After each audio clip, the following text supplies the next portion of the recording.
بسم الله والصلاة والسلام على رسول الله. السلام عليكم أحبتي في الله.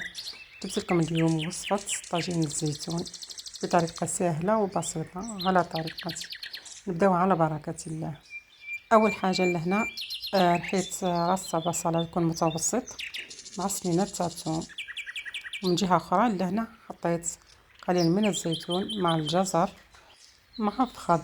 سما أنا درت كمية قليلة، يعني عائلة فيها 2 أفراد ولا 3، يعني لازم ديري حاجة قليلة. زدت لهنا رشة تاع ملح، رشة تاع فلفل أسود، قليل من فلفل أحمر حلو، وقليل حار تاني.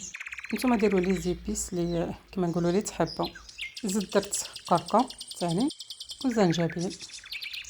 زدت لهنا وريقات تاع رند وقليل من الزيت، 2 ملاعق ولا 3. انا درت كلش مع بعض. وزدت لهنا البصل الرحيته مع الثوم وحطيتهم فوق النار يتقلاو. ملاحظه باك الزيتون انا غسلته 3 مرات بالماء السخون تحت العين، هكا تما باه يتنحى هذيك الملوحه تاعو الزايده. ومن بعد كده بعد ما تقلاو لحت عليهم قليل من الماء سخون ثاني وغطيت عليهم. هنايا ها من بعد ما طابوا ونشفت هنايا لاصوص. قمت نحيت هذاك الفخذ على جهه، وهنا كانت عندي كريم شانتي زدتها عليهم. تسمى قليل من كريم شانتي يعطينا بنه على بنه لاصوص تاعو تجي هايله.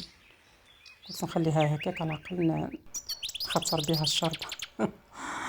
ولا انا درت قليل من الزبده وحطيت هذاك الفخذ يقليصو، والنتيجه هاكم قاعدين تشوفوا فيه. يعني والله جات هايله، جا بنين بنين بنين بنين. تبعوا لاصوص تاعو ما شاء الله، بنه على بنه. اذا عجبكم الفيديو ما تنساوش تدعموني في القناه وديروا لي شير ليصلكم كل جديد، وشكرا.